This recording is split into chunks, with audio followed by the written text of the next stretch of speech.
안녕하세요. 만화 설명해주는 남자 나그네 스폰서입니다. 1부에 이어 2부 영상으로 찾아뵙는데요. 앞으로 총 7부에 걸쳐 그 누구보다 시빌워 스토리와 시리즈에 관련된 이야기를 자세하게 다룰까 합니다. 그럼 시작해보겠습니다.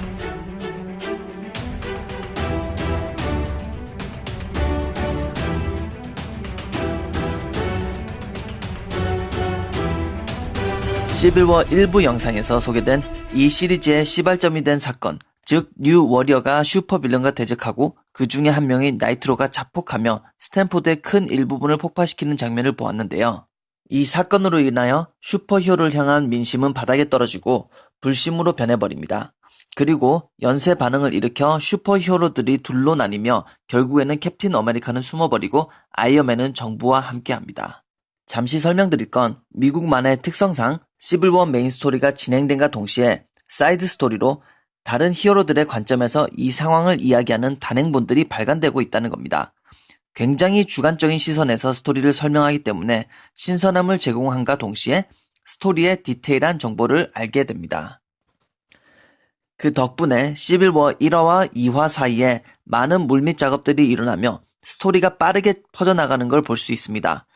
많은 슈퍼히어로들은 각자의 결정에 따라 편이 갈리며 또한 제가 일부에서 언급했던 것처럼 슈퍼히어로라고 불리기에 부적합한 존재들 그리고 아예 슈퍼빌런이라 불리는 자들까지도 자의에 의해서든 타의에 의해서든 참여하게 됩니다. 정부와 반슈퍼히어로 등록을 주장하는 조직의 의견차와 갈등 사이에 많은 전우가 등을 돌리고 각자의 편에 서게 되면서 시간이 흐를수록 그 수가 점점 증가하는 것을 볼 수 있습니다. 따라서 이번 2부에서는 시빌워의 메인 스토리 진행뿐만 아니라 이 캐릭터들이 겪는 정신적 고충 그리고 결정을 내리는 과정에 대해서도 얘기를 나눠볼까 합니다. 우선 첫 번째 사이드 스토리로 쉬헐크 파라를 보면 많은 일들이 일어나는데요. 그중 하나가 시빌워의 시발점인 스탠포드 도시 폭파의 원인 제공자 뉴 워리어들에 대한 행방입니다. 사건 발생 후 현재 어벤져스 멤버이자 전 뉴 워리어 소속이었던 레이지와 저스티스는 변호사로 활동하고 있는 쉬헐크인 제니퍼 월터의 도움을 요청합니다. 그들은 익명의 누군가가 모든 워리어를 박살내자 닷컴이라는 웹사이트를 만들어 뉴 워리어의 전 멤버들의 신상 공개를 한 것에 대해 목숨의 위험을 느낍니다. 그 웹사이트에 뉴 워리어들의 정체가 공개되면서 그들뿐만 아니라 그들의 가족까지도 위험의 표적이 되었기 때문이죠. 그리고 다음에 알 수 있는 건 쉬헐크가 웹사이트 호스팅 업체인 Escape Enterprise를 상대로 소송을 제기하자 쉬헐크의 신상이 웨브사이트에 공개됩니다. 스토리는 잠시 쉬헐크의 애인인 존 제이미슨의 이야기로 넘어갑니다. 캡틴 아메리카인 스티브 로저스가 존 제이미슨과 만남을 가지며 그에게 쉬헐크가 본인과 함께할 의사가 있는지를 확인합니다. 사실인지 아닌지는 모르나 존 제이미슨은 쉬헐크가 어느 결정을 내릴지는 모른다고 스티브 로저스에게 얘기합니다. 그리고 그녀가 없는 곳에서 그녀 얘기를 하는 것은 불편하다라고 말을 하죠. 같은 시각 법원 앞에서 아이언맨을 만나는 쉬헐크를 볼 수 있습니다. 아이언맨은 쉬헐크에게 메모리 카드를 건네며 호스팅 업체인 Escape Enterprise는 사실 유령 회사이며 웹사이트 운영자의 이름과 주소를 알고 있다라고 얘기를 합니다. 그리고 아무 조건 없이 건네줍니다. 잠시 후 쉬헐크와 피해를 입은 뉴 워리어의 전 멤버들이 웹사이트 운영자와 대면합니다. 이 남자의 이름은 칼튼 르프로이즈며 전 뉴 워리어 멤버였던 걸로 밝혀집니다. 하지만 칼튼은 아무 능력 없는 어떻게 보면 마스코트나 응원단과 같은 역할이었죠. 그가 웹사이트를 열게 된 이유인 즉슨 신상을 밝히면 일반 시민들이 전 뉴 워리어 멤버들과 사건의 중심인 현재 뉴 워리어들을 혼동하지 않을 거라 생각했다고 합니다. 그리고 다른 전 멤버들이 그 과정에 피해를 입은 것은 고의가 아니었다고 말합니다. 시빌워가 일어나는 동안에 쉬헐크의 이야기를 통해 뉴 워리어들이 겪는 고충에 대해 알아볼 수 있었습니다. 그리고 계속 소개할 울버린 42화 이야기로 들어가기 전 말씀드려야 할 것은 이 당시 울버린은 뉴 어벤져스의 멤버이자 엑스맨 소속이며 양쪽에서 왕성히 활동하고 있을 때였습니다. 울버린 42화의 이야기는 울버린이 크루세이더라는 광신도들과 싸우고 있는 도중에 시작합니다. 이들은 C-130이라는 폭탄을 훔쳐 슈퍼히어로 본부 테러를 시도합니다. 광신도들을 아주 손쉽게 제압한 울버린은 폭탄이 실려있는 비행기를 인가 없는 밭에 불시착시킵니다. 미션이 끝난 뒤 한잔하기 위해 술집을 찾은 울버린은 스탠포드 폭파 사건을 뉴스에서 보게 됩니다. 동시에 어벤져스로부터 구조 작업 요청을 받게 되죠. 스탠포드에 도착한 울버린은 구조 작업을 하던 중 아이언맨과 캡틴 아메리카의 이야기를 엿듣게 됩니다. 아이언맨은 놀랍게도 아직 나이트로가 살아있다라고 말하죠. 그리고 히치하이킹으로 트럭을 얻어 타 도시를 떠났다고 얘기합니다. 이후 아무런 큰일 없이 며칠이 지나고 울버린은 일식집에서 식사를 하는 도중 식당의 주인이 다가와 말을 겁니다. 주인은 울버린에게 조용히 식당을 나가는 게 좋다라고 얘기를 하죠. 주위를 둘러본 울버린은 그를 보는 다른 식당 손님의 눈치를 눈치채고 슈퍼히어로들을 향한 차가운 시선을 느낍니다. 이 부분이 굉장히 흥미로운 이유는 슈퍼히어로들이 당시 일상에서 어떤 대우를 받고 시민들이 그들을 보는 관점이 어떤지를 알게 됩니다. 조용히 수긍을 한 뒤 뒷문으로 식당을 빠져나가는 울버린은 칼과 무기를 든 식당 종업원들과 마주치게 됩니다. 하지만 울버린이 강철 손톱을 꺼내는 순간 모두 도망가 버리죠. 자, 다음 컷에서 울버린과 아이언맨은 제가 시빌워 1부 영상에서 말씀드렸던 슈퍼히어로 등록제에 관해 이야기를 나눕니다. 이야기 도중 나이트로의 행방에 대해서 얘기가 나오고 아이언맨은 울버린에게 그를 찾으러 가지 말기를 요청합니다. 이미 쉴드가 나이트로를 찾고 있을 뿐더러 아직 못 찾았다는 건 영원히 못 찾을 가능성이 높다고 말하죠. 하지만 울버린은 몇백 명의 어린아이들을 죽게 만든 장본인에게 죄를 묻지 않고 그대로 놔둘 수 없다라고 다짐합니다. 다음 울버린은 룩 케이지와 얘기를 나누는데 룩 케이지는 등록에 찬성 의사를 밝힙니다. 울버린은 슈퍼히어로 등록 제도 자체가 2차 대전 나치가 유대인을 등록하고 관리하는 것과 굉장히 흡사하다고 일침을 놓습니다. 룩 케이지는 당연히 받아들이지 못하고 미국 정부와 나치의 행동은 근본적인 이유부터 다르다라고 변론하죠. 하지만 울버린은 받아들이지 않습니다. 울버린은 엑스맨의 영재 학교에 돌아와 엠마 프로스트와 사이클롭스에게 나이트로를 쫓아가는 것에 도움을 청합니다. 하지만 그들은 거절하죠.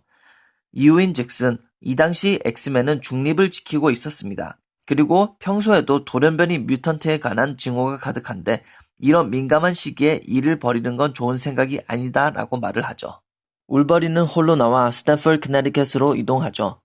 후각이 매우 민감한 울버린은 나이트로가 탔던 트럭에서 향을 맡고 쫓기 시작합니다.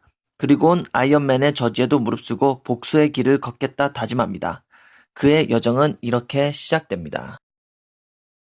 자, 이렇게 시빌워 스토리의 기점인 스탠퍼드 폭파 사건의 원인 제공자 뉴 워리어와 나이트로의 행방을 쉬헐크와 울버린 사이드 스토리를 통해 알게 됐습니다. 이제 시빌워 메인 스토리에 대해서 얘기해 보겠습니다. 1화의 내용이 시빌워 전체 스토리의 윤곽을 잡고 슈퍼히어로 등록 제도라는 아이디어를 등장시키고 등록제의 필요성과 통과해야만 하는 타당한 이유를 설명했다면 2화는 이제 현실로 되어버린 등록 제도를 중심으로 그 위에 살을 붙이며 전개하게 됩니다.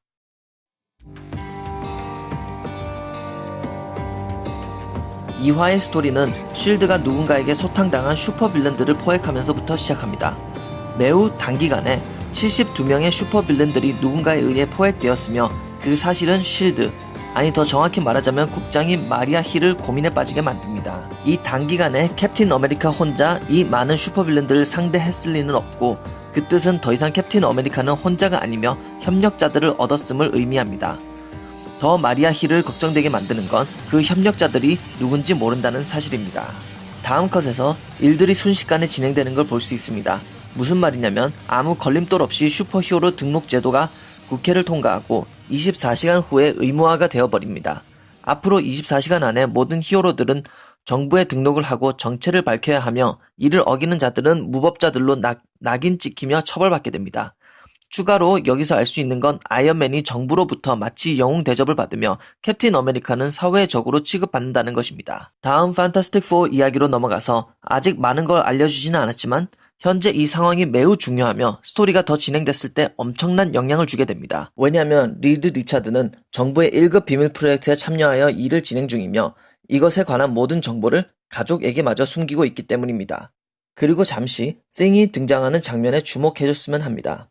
띵이 리드 리차드와 수잔 스톰의 자녀들을 봐주고 있는 장면이 나오는데요. 이 부분만으로도 현재 시빌워 시리즈에서 어떤 일들이 일어나는지를 알 수 있습니다.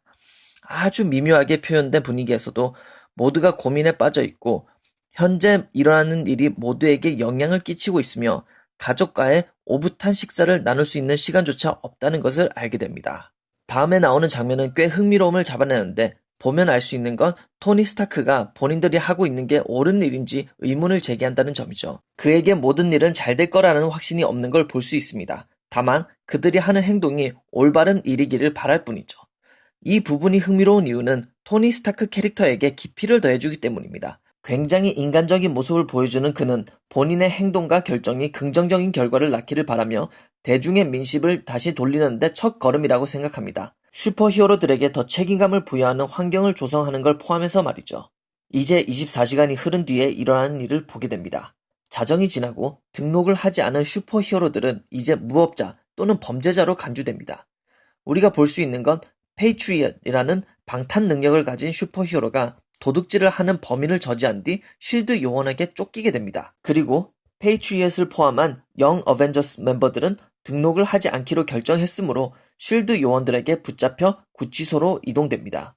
위치가 어딘지 확실하지 않은 곳에서 데어데블이 보이며 그가 다른 이와 대화를 나누는 것을 볼 수 있습니다. 그가 말하길 캡틴 아메리카는 영 어벤져스와 페이트리엇을 구하기 위해 위장 활동 중이다라고 합니다. 그리고 보여지는 장면은 영 어벤져스를 이송하는 차량을 운전하는 이가 캡틴 아메리카라는 걸 알 수 있으며 포위된 다리 위에서 은신처로 동료의 마법을 통해 순간 이동을 합니다. 그리고 우리가 알게 되는 건 이곳은 전 세계에 20개 정도 되는 닉 퓨리의 비밀 사옥이라는 것입니다. 닉 퓨리는 이 당시 언더커버 미션 수행 중이며 시빌워에는 등장하지는 않지만 캡틴 아메리카를 지지하는 것을 알 수 있습니다. 그 순간 모두의 시선은 모니터에서 기자회견을 열며 등장하는 토니 스타크에게 집중됩니다. 이 순간이 꽤나 멋진 관전 포인트인 이유는 이 순간 거의 모든 슈퍼히어로들이 이 기자회견을 시청하고 있다는 것입니다. 판타스틱 4의 수전 스톰은 시민들에게 폭행을 당한 조니 스톰과 스파이더맨인 피터 파커가 일하는 데일리 뷰글, 그리고 그의 부인인 메리 제인과 메이 숙모, 이 모두가 시청하는 기자회견에서 보게 되는 건 다름 아닌 본인의 정체를 공개적으로 밝히는 스파이더맨입니다. 이 부분이 마블 세계와 역사에 말도 안 되게 굉장히 중요한 이유는 제가 시빌워 일부 영상에서도 거론했듯이 1962년 스파이더맨 첫 등장을 시작으로 현재 발행까지 단 한 번도 공개적으로 정체가 밝혀진 적이 없기 때문이죠. 이 사건은 마블 역사의 한 획을 그으며 피터 파커가 자신의 정체를 카메라 앞에서 드러낸 첫 번째 순간으로 역사에 새겨집니다. 그리고 전 세계 모든 스파이더맨 팬들을 흥분하게 만들죠. 자, 여기서 이만 시빌워 2부 이야기를 줄이도록 하겠습니다. 총 7부작으로 계획된 시빌워 시리즈 설명은 그만큼 마블 역사의 커다란 부분이며 많은 캐릭터들에게 영향을 끼치는 사건이기 때문입니다. 계속해서 제 영상 많이 시청해주시고 추천과 구독해주신 많은 분들께 감사드립니다. 앞으로도 전문적인 정보 그리고 흥미로운 스토리 전해드리는 만화 설명해주는 남자 나그네 스폰서 되도록 노력하겠습니다. 감사합니다.